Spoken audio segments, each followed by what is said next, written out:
Semoga ajaran pagi hari ini senantiasa membawa dan kita semua senantiasa dalam lindungan dari Allah SWT. Materi pesantren Ramadan hari ketiga itu tentang tafsir surat Al-Qadar atau Rindu Al-Qadar yang akan disampaikan oleh Ustaz Khalil. Untuk waktu dan tempat kami persilakan.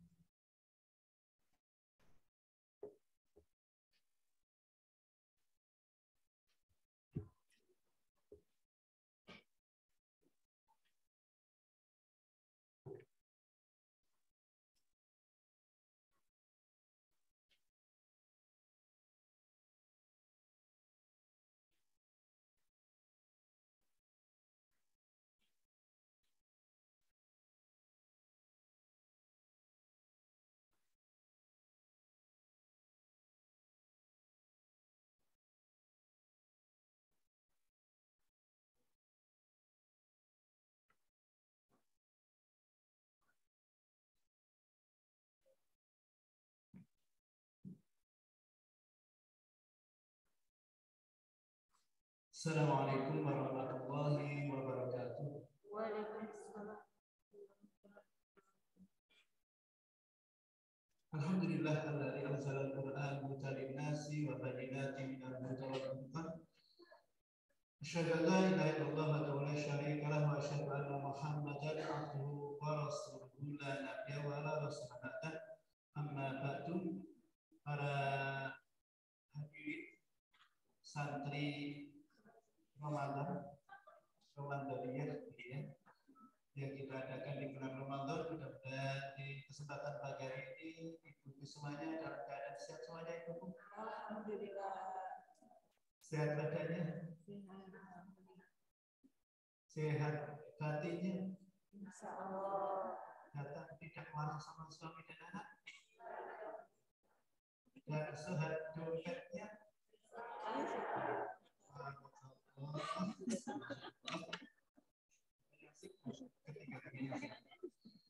Para ibu semuanya, insyaallah sebagian para ibu pernah mendapatkan materi dari saya tentang keterangan singkat surat Al-Qadar. Ini rata-rata yang datang ini rata-rata adalah jamaah saya di Mushola Marma ya. Jadi kalau mau rejasi ya.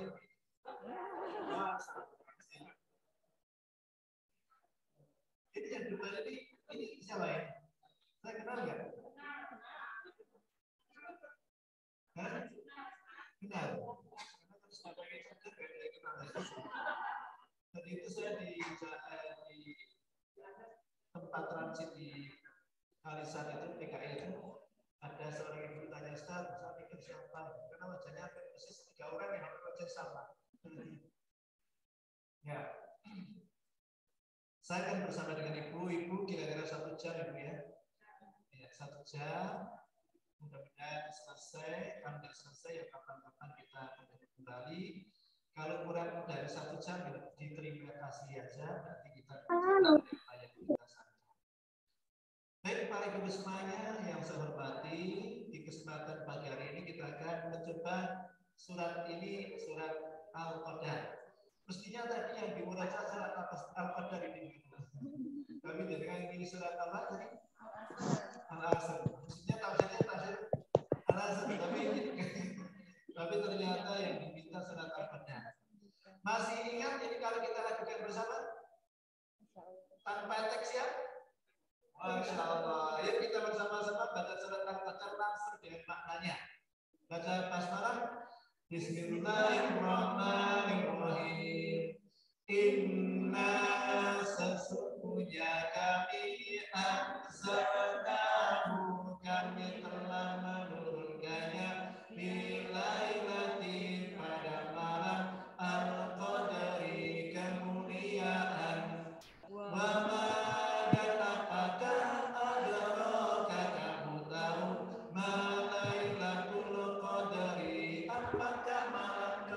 kemuliaan itu.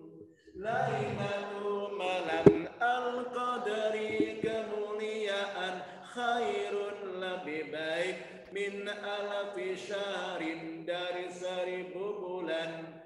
Tanazzalu turun ala malaikatu, para malaikat, Farruhu dan Jibril, fiha di dalamnya, biizni dengan izin, Rabbihim Tuhan mereka, min amrin dari segala, salamun sejahtera, hiya malam itu, hatta sehingga, madla'il fajri terbit fajar. Alhamdulillah kita sudah hafal surat Al-Qadar dengan terjemahnya Ibu-ibu, luar biasa. Pesantren tua dalam 1 hari sudah hafal surat Al-Qadar. Luar biasa. Ada Urita ya, sudah lama nggak ketemu, sehat ya. Sebut-sebut nggak pernah kelihatan. Baik Bapak Ibu semuanya, kita akan menyampaikan tentang surat Al-Qadar. Kita mulai ayat 1. Allah menyampaikan, inna anzalnahu fi lailatul qadar. Allah menyampaikan tentang inna. Inna, kenapa Allah menggunakan kata ganti inna? Inna a'toina, gitu kan? Kenapa Allah menggunakan kata-kata ganti inna? Karena ini ada ulama yang menyampaikan beberapa alasannya. Ya, 1, menunjukkan keagungan Allah. Menggunakan kata inna menunjukkan keagungan Allah. Allah Subhanahu wa taala agung. Atau kita bisa menggunakan kata inna ini adalah semacam kalau orang menyebut dengan temannya. Ibu-ibu kan jenengan sering menyebut temannya laki-laki itu ya.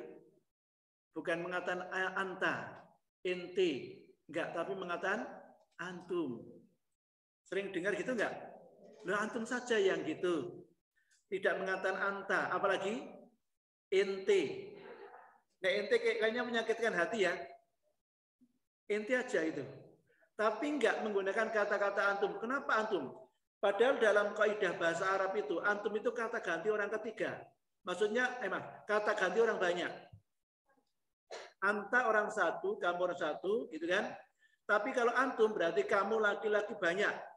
Padahal 1 orang yang disebut, lo antum saja. Kenapa begitu?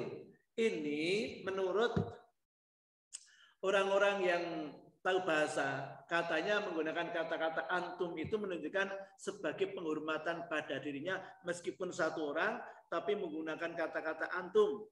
Ini mungkin cara bahasa Jawa nih, jenengan. Kira-kira gitulah maksudnya. Sebagai penghormatan mengatakan anta saja. Paling kurang bagus kan? Antum. Nah, ibu pun tidak yona anta antum. Apa sampean? Nah, itu menunjukkan keagungan Allah Subhanahu wa taala. Kemudian yang kedua, memberitahukan ada sesuatu yang besar yang akan diberitakan Allah, ya. Jadi ada sesuatu yang besar yang Allah akan beritakan kepada manusia.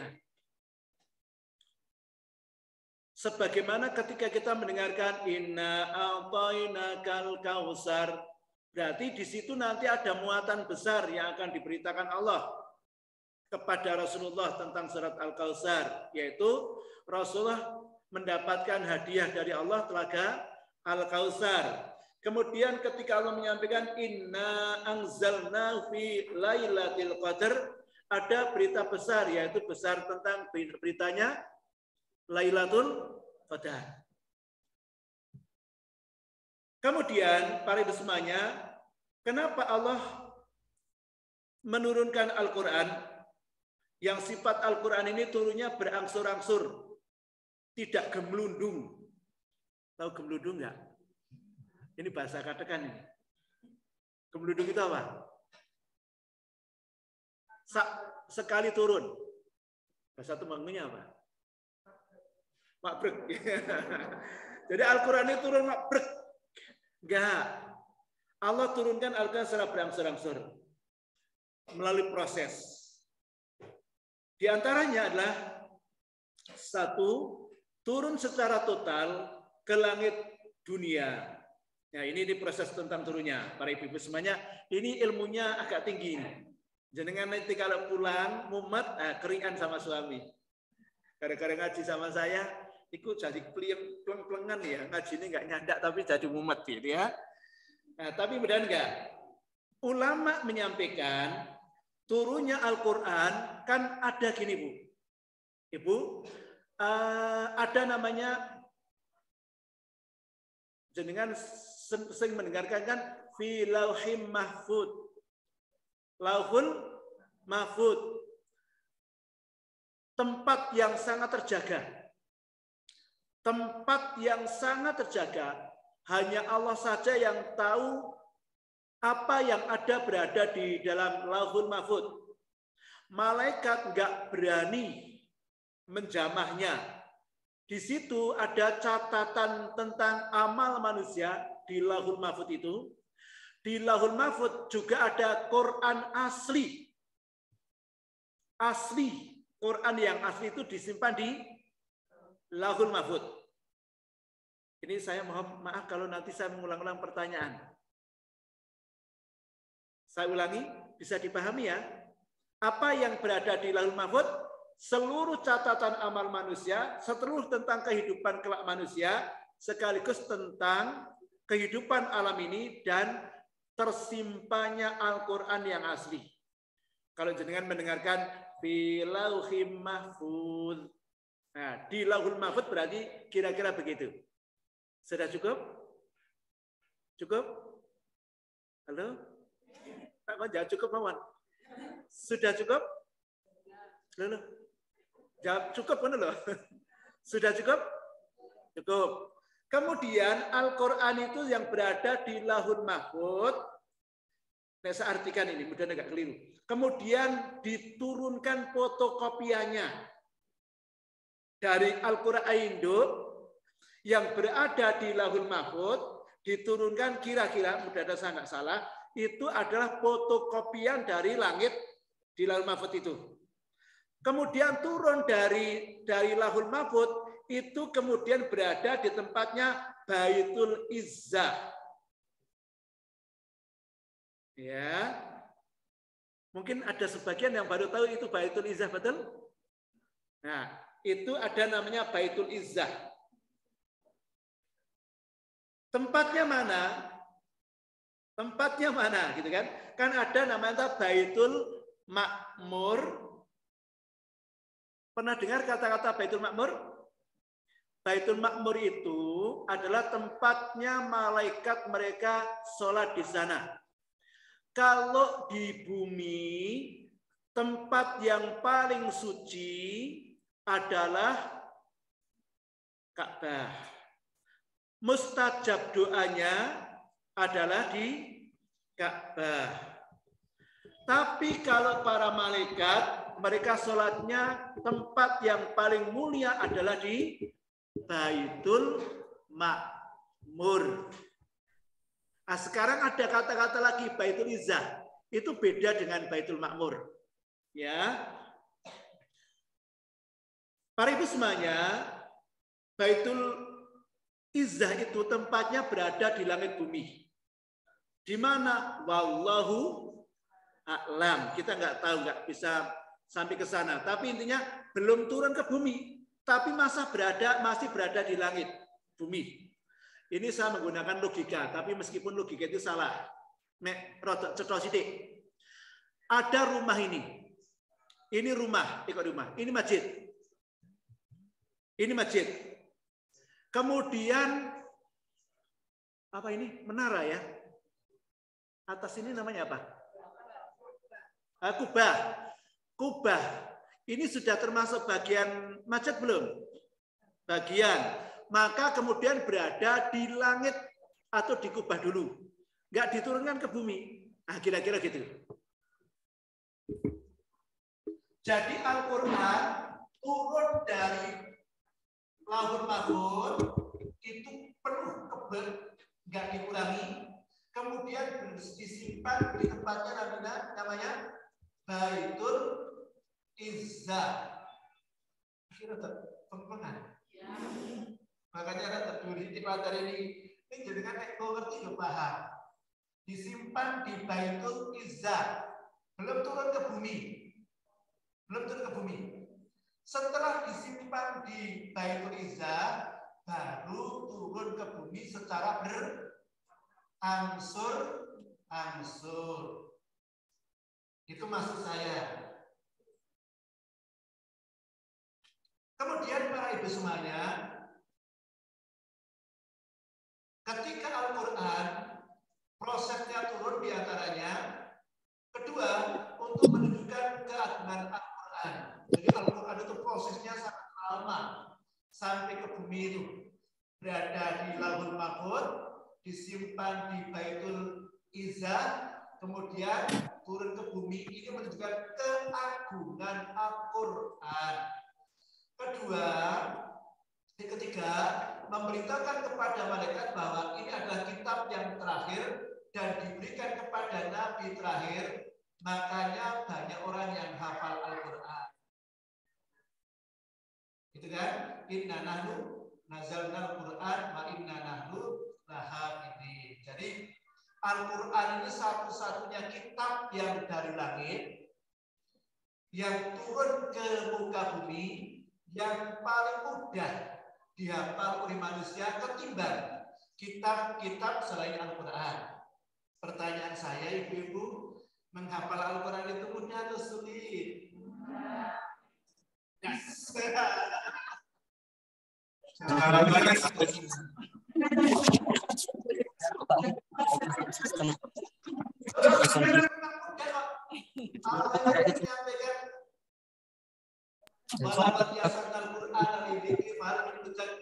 Dan kami atur kalau itu mudah. Allah yang mengatakan mudah itu sampai 4 kali. Dalam surat Al-Qamar itu sampai diulang 4 kali. Al-Quran itu mudah. Dan jenengan mengatakan sulit berarti jenengan itu yang punya ide sendiri. Allah yang menyampaikan mudah. Ini kok nyatanya aku angin banget ya, gitu kan? Karena penyakitnya yang datang penyakit keset. Ayo Tuhan itu, maafnya banyak kesibukan, gitu ya. Kemudian para ibu semuanya, berikutnya menurunkan dari langit di dunia kepada Nabi Muhammad secara berangsur-angsur sesuai dengan peristiwa yang terjadi. Nah, sekali lagi, ini urut-urutannya jelas. Al-Quran tersimpan di mana? Lauhul Mahfuz. Kemudian kopiannya turun di mana? Baitul Izzah. Di mana Baitul Izzah itu? Di langit bumi. Kemudian turun ke bumi. Itu tidak gemblodong semuanya itu. Tidak makhluk semuanya itu. Turun berangsur-angsur sesuai dengan kondisi. Ini firman Allah surah Al-Isra yang artinya, dan Al-Quran itu telah kami turunkan dengan berangsur-angsur agar kamu membacakannya perlahan kepada manusia dan kami menurunkannya bagian demi bagian. Al-Quran itu turunnya berangsur-angsur. Yang berangsur-angsur di mana? Di bumi. Hikmahnya apa ibu semuanya? Hikmah kenapa Al-Quran turun ke bumi itu berangsur-angsur? Di antaranya untuk meneguhkan hati Nabi Muhammad Sallallahu Alaihi Wasallam. Jadi Rasulullah kan kadang-kadang juga merasakan berat juga ketika dakwah. Nabi itu juga manusia. Ketika dakwah itu kadang-kadang mentok juga menghadapi umatnya. Makanya suatu hari contoh Nabi Muhammad Sallallahu Alaihi Wasallam ketika beliau ditanya oleh orang kafir, kemudian Rasulullah menjawab, besok aku jawab, dan ternyata tidak turun-turun. Kenapa besok? Karena belum turun wahyu. Rasulullah tidak berani jawab kecuali berdasarkan wahyu. Ternyata nggak turun-turun. Maka orang ada yang mengatakan Muhammad telah ditinggalkan oleh jinnya. oleh tukang sihirnya, oleh setannya. Dan turun surat Wadduha wal-laili saja ma wa'da'aka rabbuka wa ma qala. Dan Tuhan tidak meninggalkan kamu dan tidak marah. Itu menunjukkan dalil bahwa itu pernah seperti itu gundah. Maka kemudian Allah kuatkan Rasulullah dengan dalil. Kemudian yang kedua, untuk menyampaikan syariat Islam secara bertahap. Nah, tadi yang pertama untuk meneguhkan hati Rasulullah. Ini jadi saya ingat para ibu semuanya.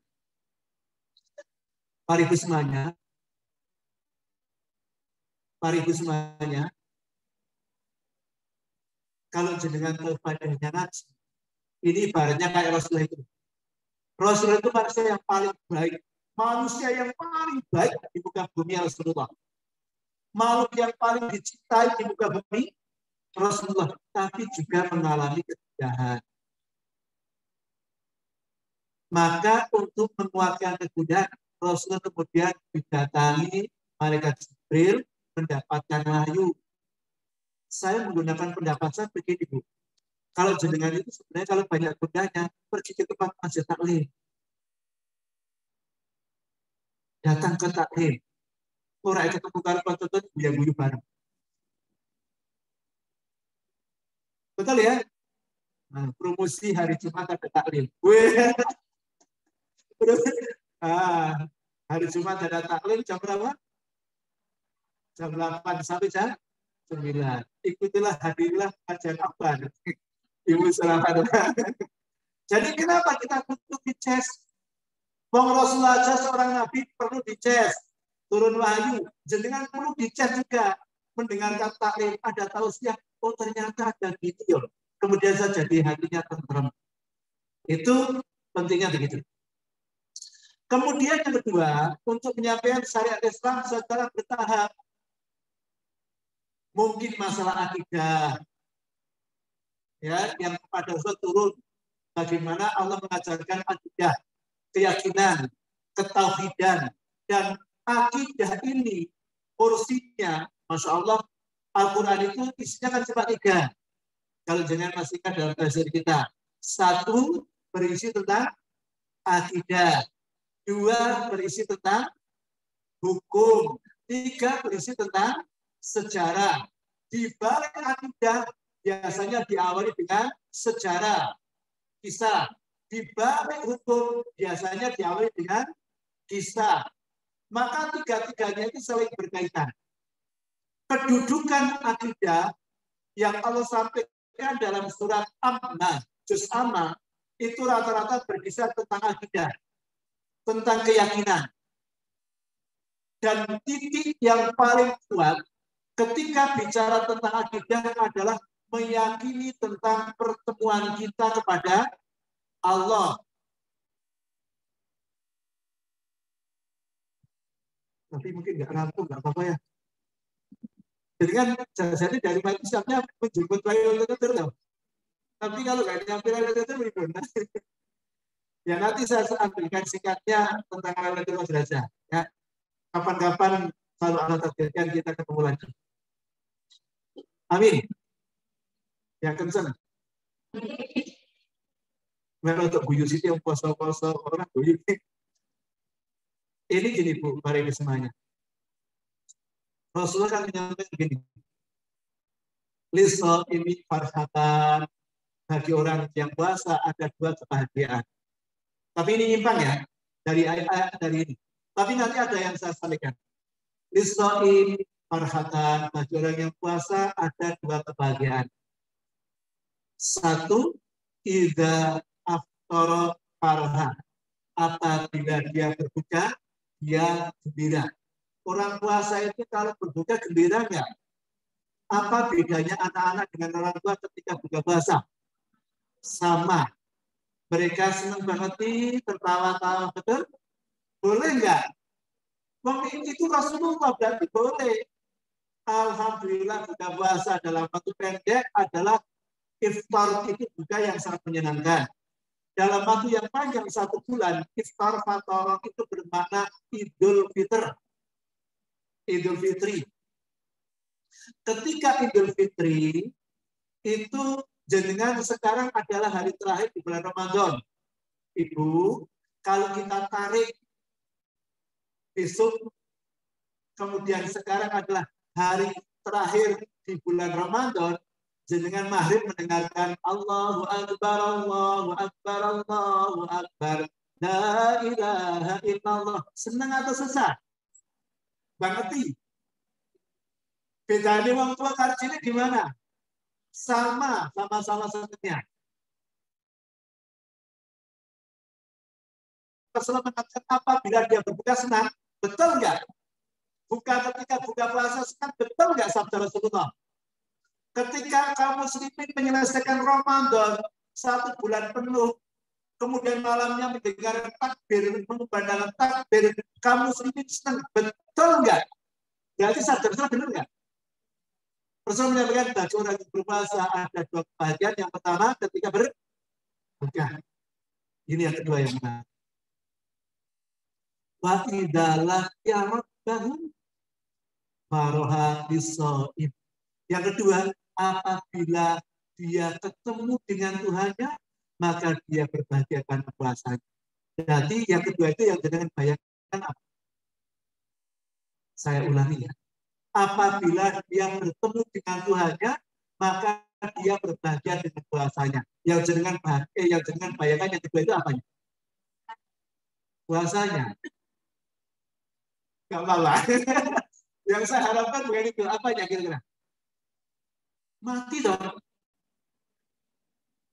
Betul? Jenengan yakin anak do mati? Percaya sama saya? Rasulullah kan berarti benar gitu kan? Tadi jenengan sudah membenarkan kalau orang berbuka itu kata Rasulullah senang, betul?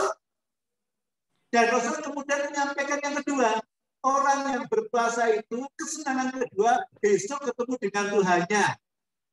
Berarti orang Muslim, orang yang beriman, yang mereka puasa dengan baik, ketika mati mereka ketemu dengan Tuhannya senang, betul? Jenengan senang nggak? Alhamdulillah, aku mati siap.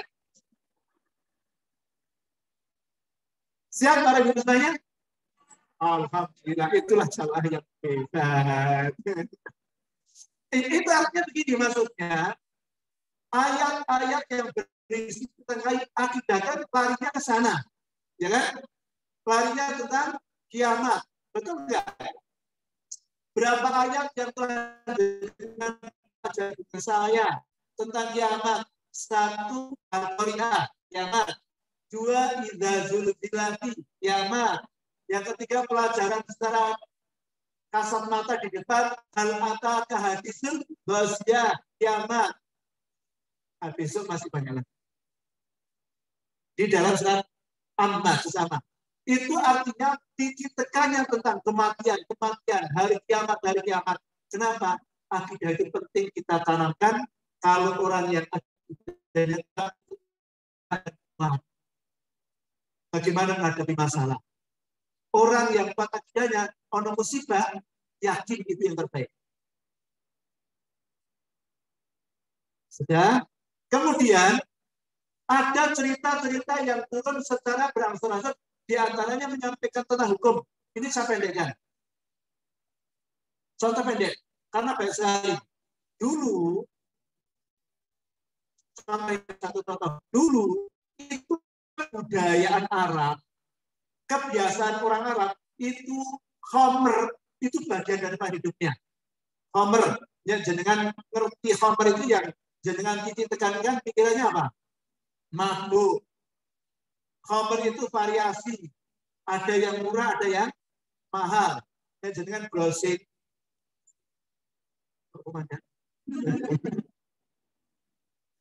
Ono sing njopo lirak-lirake dari. Nah, jenengan browsing. Itu coba cari minuman ciu yang paling mahal. Ya, minuman alkohol yang paling mahal. Itu ada tulisan.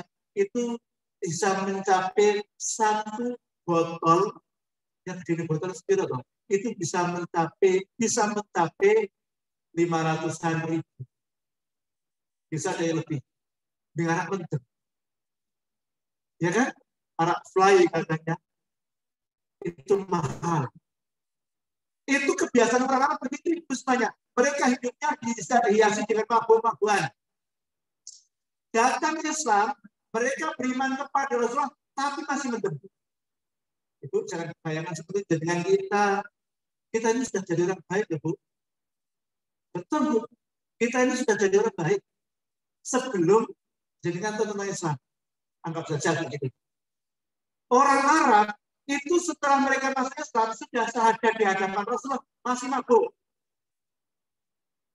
Maka kemudian suatu hari kan ayatnya begitu kurang lebih saya terjemahkan ya. Ayat kan kemudian turun ayat. Ayat menyampaikan sesungguhnya khamr itu ada manfaatnya tapi banyak mudaratnya. Jadi masih boleh mabuk enggak? Ada manfaatnya enggak? Tapi banyak mudaratnya. Sampai suatu hari ada orang yang mabuk. Balik sih saya ini. Pengece banget tau.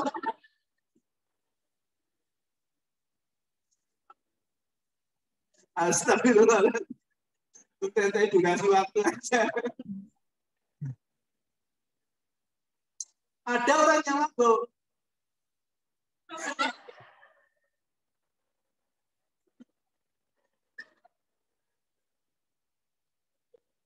Kalau saya tidak lama sudah sedikit lama.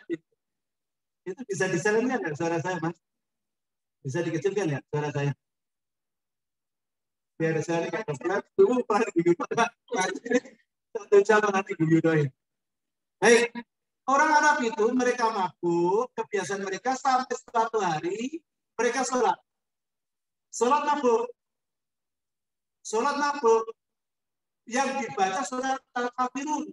Orang rampung-rampung, badut-badut. Kan gitu kan? Bahkan kemudian artinya salah. Maka turun ayat wala taqrabas sholat wa antum sukara. Jangan kamu dekat-dekat sholat ketika kamu dalam keadaan mabuk. Jadi sekarang minum boleh nggak? Boleh nggak? Boleh. Karena sepanjang sholat yang boleh mabuk. Akhirnya inisiatif orang-orang Muslim ketika itu mabuknya apa? Batu Isya. Ya mabuknya Batu Isya. Nanti kan kue-leris kan hari. Nggak apa-apa, nggak dosa. Boleh. Waktu itu. Batu sama ini jadi geger. Nah, waktu itu boleh. Akhirnya sampai suatu hari kemudian turun ayat tentang sesungguhnya minuman keras, gitu kan, mengkombinasi ridun min amal syaitan. Allah melarang, harapkan tentang minuman keras itu betul-betul itu sangat kotor, jijik. Nah, sejak itu kemudian sahabat meninggalkan, tapi prosesnya lama. Makanya komentar di kalangan para sahabat seperti Abdullah bin Umar, dengan saya Abdullah bin Umar itu sampai komentar. Komentarnya apa? Kalau dulu Al-Quran itu turun langsung menyampaikan tentang haramnya khamr, kami tidak akan terima. Tetapi Allah sangat bijaksana. Pertama diberi peringatan. Dua, ada peringatan tapi lebih spesifik kekhususannya kapan. Yang ketiga langsung nggak boleh. Ini kan sebenarnya seorang guru juga begitu ya. Guru mengajar anak kan begitu. Guru kok langsung kemudian kepada anak kan langsung mengukum. Oh, kan ada proses, nah gini nggak boleh ya. Ya besok begini kalau begini kamu begini besoknya baru turun tentang larangan sholat. Itulah Al-Quran. Dengan demikian fungsinya turun Al-Quran berangsur-angsur itu dalam rangka apa? Untuk menjawab setiap pertanyaan kaum muslimin. Ini faedahnya. Atau kemudian ada peristiwa yang kemudian butuh jawaban dari Allah, yaitu tentang kisahnya Ibunda Aisyah radhiyallahu anha. Ini saya ceritakan pendek ya Bu. Jangan bisa buka untuk yang lebih ringkasnya. Kan ada ceritanya Ibunda Aisyah dalam perang namanya perang Bani Mustalik atau perang Quraisy. Bani Mustalik. Ibunda Aisyah kan ikut bersama Rasulullah itu. Dalam rombongan beliau berada di sekedup. Sekedup itu tandu. Ketika berada di sekedup, kemudian Aisyah bersama kaum muslimin di suatu tempat. Aisyah ingin buang hajat dan kemudian meninggalkan tempat itu dan kemudian masuk kembali. Setelah masuk kembali ke dalam sekedup atau tandu tadi, ternyata kalungnya jatuh kembali ke sana tanpa izin kepada pemikulnya. Setelah itu kemudian Aisyah mencarinya, ketemu sampai ke tempat pemberhentian kaum muslimin, nggak ada pasukan muslimin, sendiri beliau di situ. Maka kemudian ada seorang namanya Sofwan bin Mu'attal menjumpai beliau, hanya mengatakan innalillahi wa inna ilaihi raji'un. Itu cuma kata-kata itu dari Sofwan bin Mu'attal.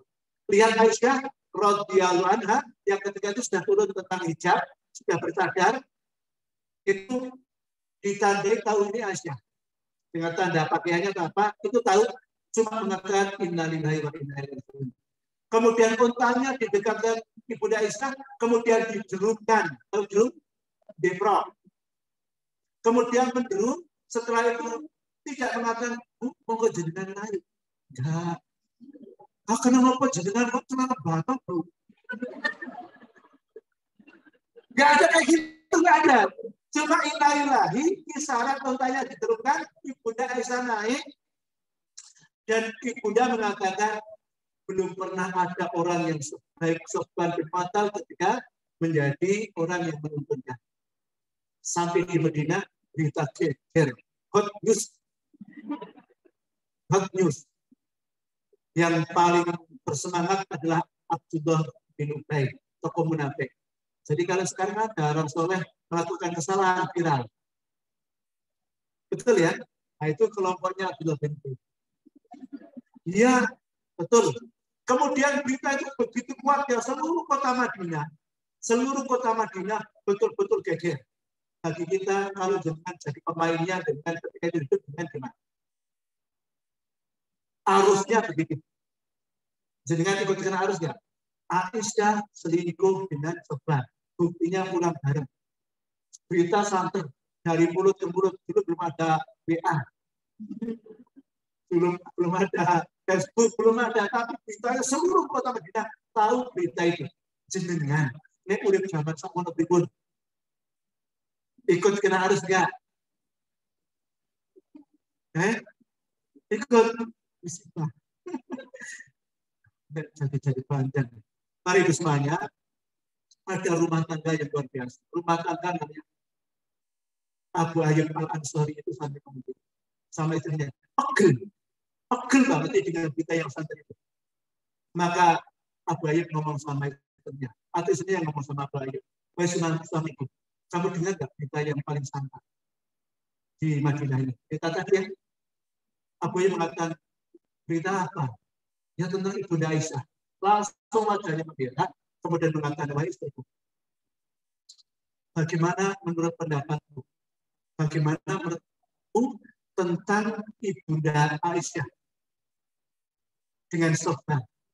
Maka istrinya Abu Ayyub itu mengatakan, aku tidak sebaik Ibunda Aisyah. Aku nggak sebaik Ibunda Aisyah. Aku nggak mungkin melakukan perbuatan yang itu. Apalagi Ibunda Aisyah. Berarti kan menunjukkan husnudzon. Dan kemudian sampai Abu Ayyub juga mengatakan, wahai istriku, aku ini tidak sebaik dengan Sofwan. Sofwan lebih baik di hadapan Rasulullah, lebih mulia daripada aku. Aku saja nggak mungkin berani melakukan kepada Ibunda Aisyah, apalagi Sofwan. Jadi namanya membangun apa? Husnudzon kepada saudara muslim. Nah, itu hanya turun berangsur-angsur. Kapan kemudian berita santer itu di Madinah sampai Rasul itu kemudian seolah-olah dalam hatinya, benar nggak berita ini? Sampai mengatakan, ya Aisyah, kalau kamu betul-betul melakukan, sudah kamu ngaku saja, minta ampun sama Allah, Allah itu memberi ampun. Berarti beritanya kuat sekali ya. Maka turun wahyu surat An-Nur ayat 11 yang menyampaikan bahwa Aisyah itu orangnya benar, orangnya suci. Artinya ayat tadi menjadi jawaban dari berita yang simpang siur itu menguatkan kebenaran Aisyah. Kenapa turun berangsur-angsur tadi? Cukup ya? Baik.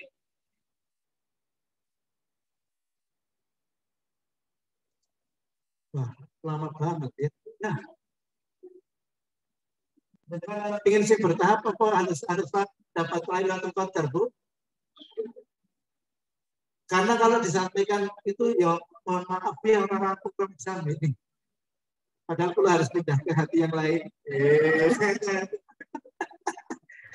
Nah, di sana sudah ditunggu sama yang lain. Baik, Al-Qadar, Bu, jangan mengetahui kata-kata Al-Qadar. Ada hadis yang mengatakan, contohnya gini, antum mina billahi wa'ir. Antum min billah, antum min yaumil akhir. Kemudian contohnya gimana ya? Tentang iman, rukun iman itu. Yaitu kemudian antum min bil qadri khairi wa syarri, ya. Kamu beriman kepada takdir baik dan takdir buruk. Berarti kata-kata Al-Qadar itu juga sama. Al-Qadar itu namanya takdir. Ya, bisa dipahami. Berarti takdir itu adalah nama sama dengan Al-Qadar tadi. Maka ketika dia inna anzalna fi lailatul qadar, sesungguhnya kami menurunkan Al-Qur'an di malam Lailatul Qadar, maka dikatakan yang turun itu tentang takdir. Juga takdirnya tentang manusia, juga turun tentang Al-Qur'an. Baik, Ibu, ini kemudian ulama ada yang menjelaskan gini. Setiap bulan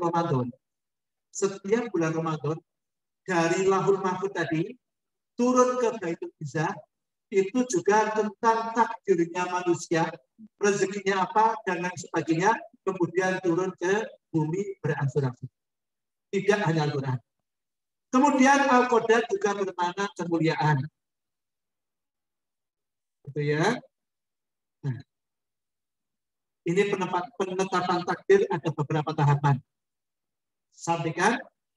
Jadi kita itu takdir kita, nasib kita ini ada beberapa tahapan. Tahapan pertama, proses penulisan takdir di Lauhul Mahfuz seluruhnya, dan itu ditulis 50.000 tahun sebelum diciptakan langit dan bumi. Mereka saja tidak tahu. Jadi artinya tentang takdir ini sebenarnya pertama sudah diciptakan Allah, sudah ditulis Allah Subhanahu wa taala.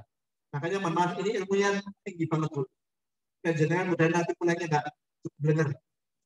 Karena ini tinggi sekali. Jadi kita ini, Bu, dulu sebelum ada langit, itu Allah sudah menciptakan dulu. Pertama kali yang diciptakan Allah itu pena. Kemudian diperintah Allah menulis seluruh kejadian di muka bumi. Alam semesta itu ditulis pena. Bahkan sampai pohon yang jatuh di malam hari gelap gulita jatuh kemana itu sudah ditulis. Ini kan berarti ilmu takdir ya, itu yang sangat tinggi ya. Itu sudah ditulis kapan? 50.000 tahun. Ini proses pertama. Kedua, kejadian di dunia setelah bertahap Allah menghambarkan kepada malaikat per tahun waktunya setiap malam Lailatul Qadar. Jadi tentang nasib manusia yang disimpan di Lauhul Mahfuz tadi ini Allah kabarkan kepada malaikat tiap tahun beritanya. Kemudian malaikat bagian tugas sesuai dengan tugasnya yang membagi rezeki yang kemudian berikan rezekinya di tiap tahun itu. Hari apa, bulan apa, sudah ada tanda-tandanya. Malaikat jelimet ya. Tapi malaikat itu Masya Allah luar biasa. Jelimet kayak apa? Kumpuli komputer gitu. Nggak ada hangnya. Kemudian takdir harian. Ada takdir harian. Setelah ada takdir sifatnya tahunan, ada yang bulanan, kemudian harian. Hari ini saya makan apa? Itu ada takdirnya. Ibu jenengan tahu takdir itu kapan? Setelah kejadian. Jenengan kalau belum kejadian nggak boleh mengatakan ini takdirku. Aku baca takdir kayak gini, apa yang ini itu enggak. Setelah jenengan melakukan dulu, baru jenengan mengatakan ini takdir. Yang keempat, takdir yang ditetapkan dalam perut ibu ketika 4 bulan. Di dalam hadis Arba'in Nawawi ada ini yang hadis yang keempat ya. Kemudian 5, takdir Allah mengambil sumpah kepada Nabi Adam. Ya, Bapak kita disumpah dan kemudian kita pun disumpah di dalam perut ibu kita, alastu birabbikum, kita jawab qalu bala syahidna. Nah, ini itu semuanya. Kemudian yang kedua, tadi yang bercerita tentang takdir makhluk. Sekarang tentang Lailatul Qadar. Kita bacakan. Kata Imam Al-Qurtubi, tujuan kemuliaan tentang malam Lailatul Qadar itu ada 5. 1, amalan. Sesungguhnya amalan di malam itu sangat mulia karena satu malam mendapatkan 1000 bulan setara 83 tahun 4 bulan. Jadi jenengan ibadah di malam Lailatul Qadar, satu malam itu nilainya 1000 bulan atau 83 tahun 4 bulan. Melebihi batas usia jenengan. Pulau. Nah, siapa yang dapat dilipatkan.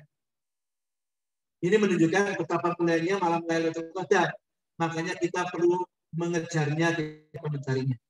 Kemudian yang kedua, orangnya menjadi mulia sekalipun sebelumnya bukan orang mulia. Apalagi orang yang mulia. Gara-gara mendapatkan Lailatul Qadar, orang itu jadi mulia. Meskipun awalnya dia bukan orang mulia. Apalagi orang yang sudah mulia. Maksudnya mulia dan tidak mulia gimana? Kan ada orang yang mungkin saja dia pada bulan Ramadan itu mempeng banget ke masjid. Ya kan? Kemudian dapat Lailatul Qadar. Kan jadi mulia. Padahal selama ini dia tidak aktif. Apalagi orang yang aktif dengan kebaikan. Begitu kira-kira. Kemudian ketiga, kitabnya yang mulia. Allah turunkan kitab yang paling mulia pada malam yang paling mulia kepada Nabi yang paling mulia untuk umat yang paling mulia. Masalah ya, kalimatnya bagus kan? Ini PPN dari Imam Al-Qurtubi. Jadi jenengan kita coba. Kitabnya yang mulia. Kitabnya yang mulia. Bahkan kitabnya yang paling mulia. Kitab apa itu? Al-Quran. Allah turunkan kitab yang paling mulia itu pada malam yang paling mulia. Kapan? Lailatul Qadar di bulan Ramadan. Kepada Nabi yang paling mulia. Siapa nabinya? Dan untuk umat yang paling mulia. Siapa? Umat Islam. Umat Islam. Itu tentang Lailatul Qadar. Kemudian yang keempat, malaikat. Malaikat turun berbondong-bondong ke muka bumi. Makanya tanah darul malaikat waruh. Turun malaikat dan Jibril ke bumi. Semuanya. Yang kelima, keberkahan malam tersebut. Biasanya banyak yang ketika itu. Keberkahan malam tersebut. Malam Lailatul Qadar adalah malam yang berkah. Baik, kita perpendek. Ya, kita nggak sampaikan ini, langsung kepada ini.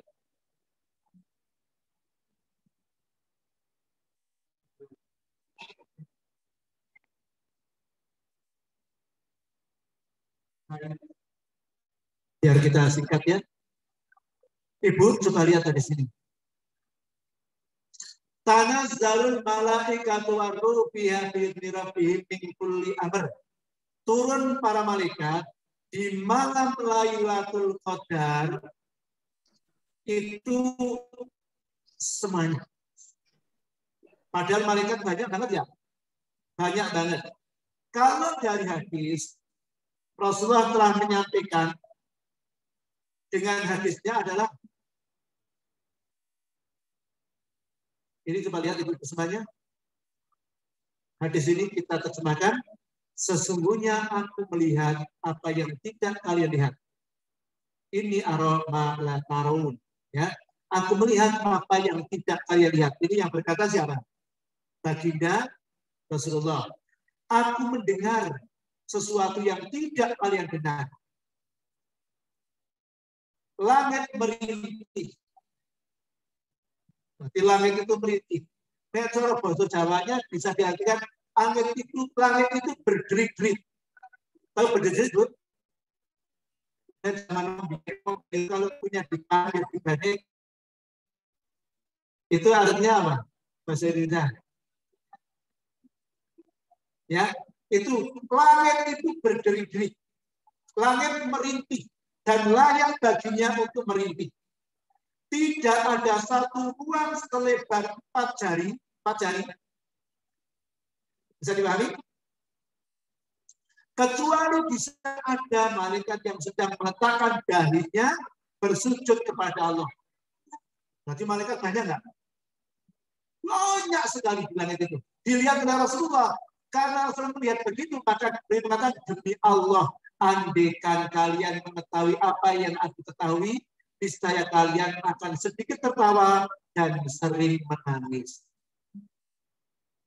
Ada orang banyak tertawa, sedikit padahal yang dibutuhkan banyak, sedikit.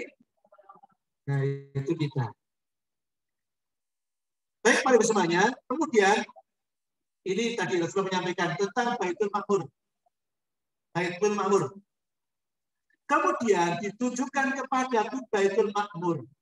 Ketika Rasulullah SAW ditunjukkan kepadaku Baitul Ma'mur. Aku pun bertanya kepada Jibril. Beliau menjawab, ini Baitul Ma'mur. Setiap hari ada 70.000 malaikat yang salat di dalamnya. Setelah mereka keluar, mereka tidak akan kembali lagi. Dan itu menjadi kesempatan terakhir baginya. Ibu, ini adalah Masjid Ahmad bin Satyan. Ini adalah Masjid Ahmad bin Satyan. Yang masuk ke dalam masjid setiap harinya, itu hari, 500 orang. Itu hari. Cukup nggak? Cukup lah. Itu kan malaikat kan jet tadi. Betul tuh? Jarinya berapa? Cuma 4 jari. Jadi semuanya sedikit sekali. 500 orang. Setelah mereka masuk, yang 500 ini nggak boleh lagi. Sudah keluar dan masjid ini menjadi kesempatan terakhir mereka berada di masjid. Setelahnya nggak boleh. Kalau dihitung kira-kira. Malaikat yang sudah masuk ke Baitul Ma'mur dan itu setiap hari berganti berapa ribu triliun, bukan berapa ribu miliar. Sejak Nabi Muhammad sampai sekarang berapa ratus tahun? 1443 tahun, betul? Dikalikan 360 hari kan itu kan? Halo? Ya. Berarti sudah berapa kalikan 70.000 malaikat. Kalau dari Nabi Muhammad sampai Nabi Isa, Ibu, itu kira-kira 600 tahun. Dari Nabi Isa sampai Nabi Musa, kira-kira 1.500 tahun. Dari Nabi Musa sampai Nabi Ibrahim, kira-kira 900 tahun. Nah, di total dari Nabi Ibrahim sampai kita ini, kira-kira ya mungkin antara 4.300-an tahun. Jadi dipingati 360 hari. Kalikan 7, lanjut sekolah di atas. Artinya menunjukkan betapa banyaknya malaikat yang di langit itu yang sudah keluar dari Baitul Ma'mur. Makanya hadis ini kemudian menyampaikan gini. Innal malaikata tilkal lailata fil ardi aktsaru min adatil hasr.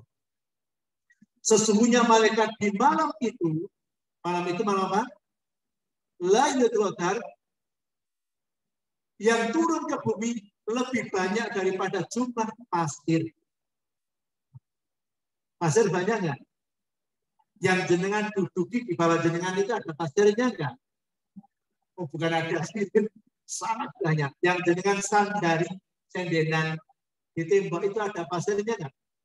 Yang berada di Merapi yang belum meletus ada pasirnya nggak? Banyak banget. Itu kata Rasulullah dalam hadis ini dikatakan lebih banyak malaikatnya. Saya cuma tanya Bu, jenengan kalau disebut malaikatnya yang jenengan gambarkan kira-kira malaikatnya itu seandainya jenengan bayangkan fisiknya kayak apa? Tinggi, besar, bersayap, ganteng.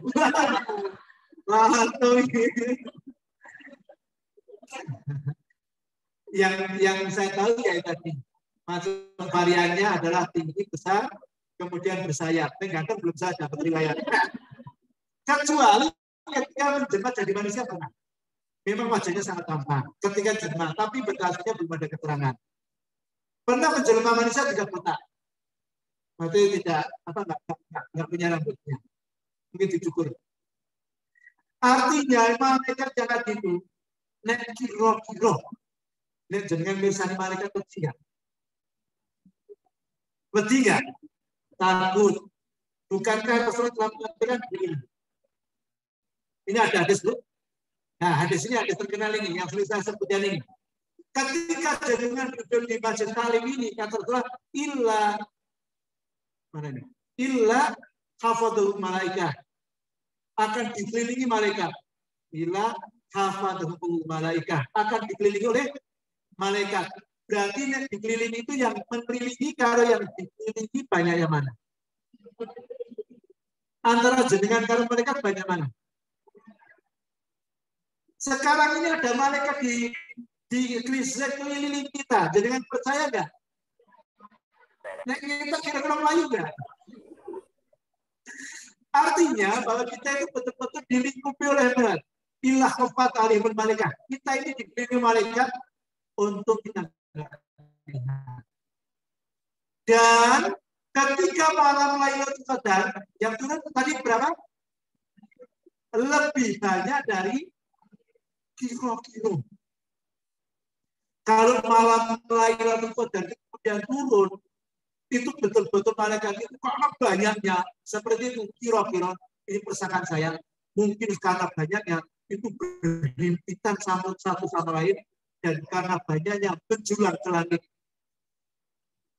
Kira-kira jadi murah gitu, maka kita nggak diizinkan Allah untuk melihatnya. Ini bicara tentang iman. Ibu, saya ulangi, bicara kita tentang iman. Ini masalah keyakinan, karena nggak bisa diraba, betul nggak? Kita nggak bisa meraba, di mana malaikat nggak lihat. Tapi setidak-tidaknya dengan yakin ada setan, betul? Ada jin yang sering melakukan penampakan, betul? Makanya jenengan kalau jalan sendiri takut, apa yang menyebabkan takut? Kalau kemudian jenengan mendoktrin anak-anak, kamu jalan sendiri dan apa nanti ada malaikat tuh, malaikat itu maksud apa gitu? Karena ono gedung ini, ono pocongnya aja kemudian kan jadi lupa pikirannya. Artinya malaikat itu yang kita tahu seperti ini banyaknya yang tidak terbilang itu terus banyak. Hasilnya adalah betul-betul pada hari itu ketika turun malaikat, maka bumi menjadi sejuk. Ulama sampai menyampaikan ciri-ciri Lailatul Qadar itu turun di hari itu, pagi hari itu, malam hari itu betul-betul suasananya tenang sekali. Dan salah satu ketenangan itu bisa ditandai sampai hewan ayam itu berkokok ramai sekali.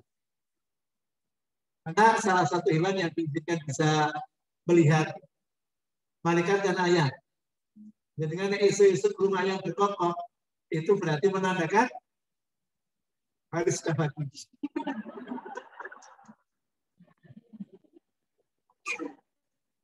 Betul nggak? Lagunya kan ada. Nah, berarti kalau ada ayam yang berkokok, berarti ini pertanda kemungkinan malaikat itu ada. Nggak usah takut itu. Ya. Kemudian paling semuanya ada apa lagi? Ini riwayat. Tentang riwayat mengatakan sampai dinikmati di pagi hari itu kemudian sampai sholat pagi itu angin itu berembus sangat lembut sekali. Sangat lembut. Dan di hari itu matahari panasnya tidak menyengat di pagi hari. Nah, kalau ada tanda-tanda itu ulama akan sinyalir itu malam Lailatul Qadar. Nah, tapi kan kita nggak tahu malam Lailatul Qadar bisa turun yang mana. Betul? Besok Ramadan, bisa tanya, Lailatul Qadar itu turun di ganjil atau genap? Besok ganjilnya dua versi. Versi hari Sabtu dan versi hari Ahad. Sing hari itu mengklaim aku yang benar tanda-tanda ini. Hari Ahad enggak, itu malam ganap bagi saya. Makanya kita nggak usah memikirkan kapan turunnya. Al-Quran menyampaikan wal fajr yang sudah dapat materi wal fajr demi waktu fajar. Walayalin asr demi malam-malam yang 10. Wasafi wal watr baik yang genap maupun yang ganjil. Biasa kita pikirkan genap ganjil. Pokoknya 20 terakhir berebutlah kita melakukan kebaikan. Kebaikan apa? Sholatnya diperbaiki. Kok perbaiki? Mungkin khususnya ditingkatkan. Rawatibnya diperbaiki. Duhanya diperbaiki. Kedua, sedekahnya. Sedekahnya diperbaiki. Yang ketiga, tilawatul Qur'annya diperbaiki. Yang keempat, apa kemarin? PR-nya digarap nggak? Doa. Saya pesan ibu doanya 22 ya. Minimal. Halo? Masih ingat ya? Buat minimal 22. Doanya dikencengkan. Kenapa? Tamunya mah balik. Tamunya mau bubar. Mau pulang kampung. Kamu akhirat. Ikut kamu akhirat. Kamu yang kita ada depannya. Ramadan mah pergi. Maka manfaatkan itu. Siapa orang yang mendapatkan, nggak ada yang tahu, ini rahasia Allah. Tapi saya tertarik dengan ungkapan ini. Nah, ini yang tertarik saya. Ibu, saya tertarik dengan ini terutama Bapak, Bu, jadikan semangati para suami dengan man sallal maghriba wal isya fi jama'atin lailatul qadri faqad afada nasibahu minha. Barang siapa yang sholat maghrib dan isya secara berjamaah di malam Lailatul Qadar, sungguh peluang mendapatkan Lailatul Qadar itu sangat besar. Ini kan ibu nggak wajib. Jenengan juga kalian suaminya ya, Mas mangkat Mas tidak Mas, mau naik bengi Lailatul Qadar. Jenengan dapat pahala. Jenengan kompori suaminya agar maghrib jamaah. Kadang-kadang unik ibu semuanya. Saya tanya, sebenarnya dalam pendapat ulama itu tentang sholat wajib bagi laki-laki itu cenderung ada yang wajib dan satunya sangat dianjurkan. Sunat muakkad. Anggap saja sholat jamaah itu wajib bagi laki-laki. Saya tanya, tarawih itu wajib atau sunnah? Sunnah atau wajib? Wajib atau sunnah? Betul. Tarawih wajib atau sunnah? Pintar. Tapi kenyataannya di masyarakat tarawih itu seperti jadi wajib nggak? Maghrib yang tadi kayaknya wajib, mereka nggak jamaah. Tapi tarawihnya seolah-olah menjadi wajib, betul nggak? Nah ini maksudnya begitu. Silakan jangan bersama suaminya Mas, mari jamaah Mas, kamu nenek balik kira-kira begitu. Biar dapat Lailatul Qadar. Ini kata seorang ulama, Nana Said bin Musayyib mengatakan indikasi paling peluangnya paling besar orang mendapatkan Lailatul Qadar adalah orang yang dia bisa sholat maghrib dan isya jamaah. Sekali lagi kita nggak tahu yang mendapatkan siapa di Lailatul Qadar, tapi intinya kalau bisa hiasilah di malam-malam Lailatul Qadar itu dengan berpikir, baca Al-Quran atau salat. Kenapa? Mereka lah yang paling berhak untuk mendapatkan malam Lailatul Qadar. Itu ya Ibu semuanya. Sudah dianggap cepat ya. Tadi mumetnya sudah sembuh ya. Alhamdulillah. Subhanallahumma wa bihamdika asyhadu an la ilaha illa anta astaghfiruka wa atubu ilaik. Assalamualaikum warahmatullahi wabarakatuh.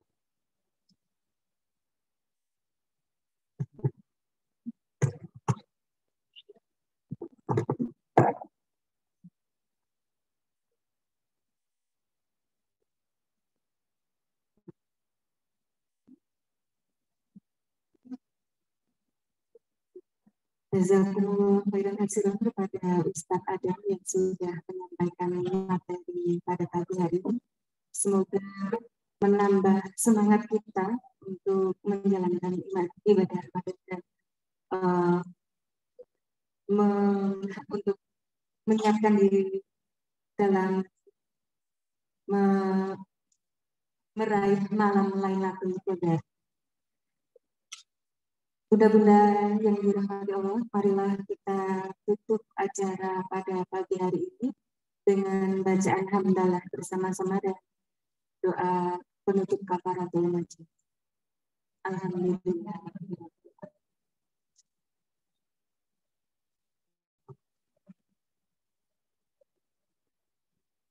Saya selaku pembawa acara mohon maaf atas segala kekurangan. Bila taufiq wal hidayah. Wassalamualaikum warahmatullahi wabarakatuh.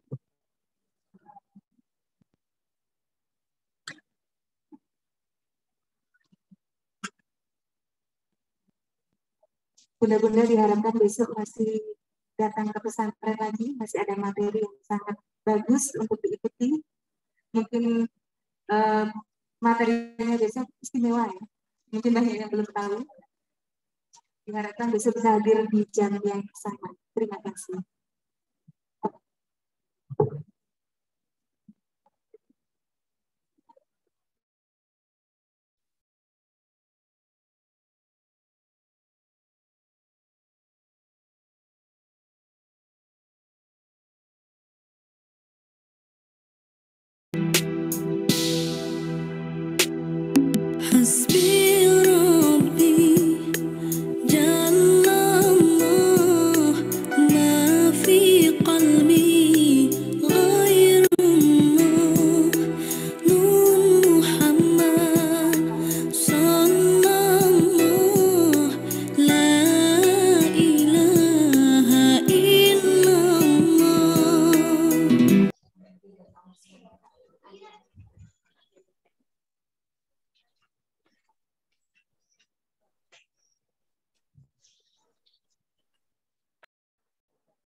Untuk materi besok tentang praktek memandikan dan mengkafani jenazah bersama Ustazah Ulfa Nurhayati.